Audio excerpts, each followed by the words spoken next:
Méchant moi, méchant moi. Car oui, aujourd'hui nous parlons de 50 nuances plus sombres en 180 secondes. Réalisé par James Foley, sorti le 8 février 2017, Christian est prêt à se battre contre ses pulsions sadomasochistes pour reconquérir Anastasia. Mais alors que le couple file un parfait amour, certaines ombres du passé refont surface. Et je me suis régalé. Vraiment, c'était un gros kiff tellement ce film est naze, mais de bout en bout. C'est fabuleux. Alors, je me dois d'avoir l'honnêteté de dire que je suis pas le public visé, donc c'est normal que ça ne me plaise pas. Donc la critique va être avec énormément de mauvaise foi, même si quand même concentré sur des aspects factuels qui me posent souci. Le public visé, qu'on se mette bien d'accord, c'est un public féminin. Mais même dans le public féminin, je pense qu'on vise plus soit les adolescentes prépubères qui cherchent leur premier émoi sexuel sur les abdos de Christian Grey, soit les très vieilles filles qui en ont marre de leur chat et qui cherchent une dernière étincelle peut-être, avant la fin. Le gros souci du film, en fait, c'est que pendant 2 heures, vous allez assister au fantasme d'une mormone sur ses envies d'amour et de sexualité, mais sans qu'il y ait un brin de véracité ou un brin de vécu. Et ça, c'est assez fabuleux quand même. Le duo ne marche pas, parce qu'il n'y a aucune alchimie dans le couple des 2 acteurs, je pense qu'ils peuvent pas se piffrer, parce que ça se ressent à l'écran. Le couple est bâti sur rien, c'était déjà un peu le cas du premier volet, mais sauf que là ça pose souci parce que le premier volet était plus sur l'aspect sexuel, là c'est plus sur l'aspect on construit un couple, et qu'ils ont aucune raison de s'aimer parce qu'ils ont pas de moment de complicité, ils ont aucun point commun. Vraiment ça ne marche pas, il n'y a aucun point narratif qui justifie que ce couple soit ensemble. Je trouve qu'en plus que la vision de l'homme dans ce film est gravissime, ça m'a fait mal pour ma patrie, j'ai envie de dire. On est tous des pervers sexuels narcissiques, c'est du misandrisme à 100%, alors le misandrisme c'est l'inverse de la misogynie, je vous l'apprends, je l'ai appris pour cette chronique, je me la pète mais je ne le savais pas plus.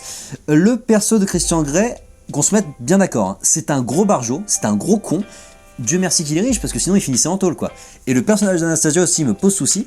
Je dis le personnage, mais c'est pas un personnage parce qu'elle n'est pas construite, c'est une coquille vide en fait. Alors c'est fait pour que les femmes puissent se projeter à l'intérieur, j'imagine, mais en attendant c'est très misogyne de pas construire son premier rôle féminin. Elle n'a pas de trait de personnalité, elle n'a pas de passé, elle n'a pas d'amis, elle n'a pas de famille. C'est un objet de la narration, elle est soumise à la narration comme elle est soumise au rôle masculin qui lui est vraiment construit et qui lui a vraiment une histoire. La narration en elle-même n'a pas de ligne, en fait, c'est les errements d'un couple qui n'en est pas un pour nous amener sur des scènes pseudo-érotiques qui font passer les films érotiques du samedi soir sur M6 pour le journal du hard.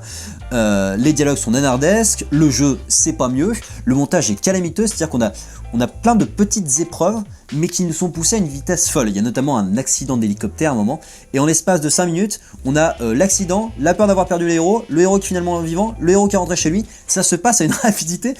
La dramaturgie n'a pas le temps de s'installer en fait, donc toutes les règles de base du cinéma, le truc le plus basique, tout ça, mais on va se faire foutre. Vraiment, c'est du gros n'importe nawak, et moi, comme vous l'aurez compris, j'ai pas trop kiffé. Et top.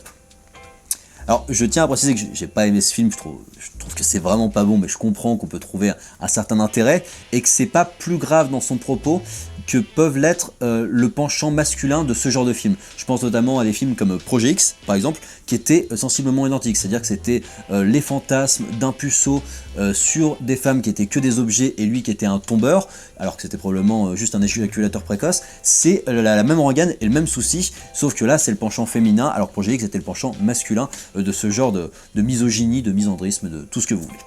Je vous invite à liker, commenter, vous abonner, puis je vous donne rendez-vous sur la page YouTube de Directive Première pour d'autres critiques ciné en 180 secondes.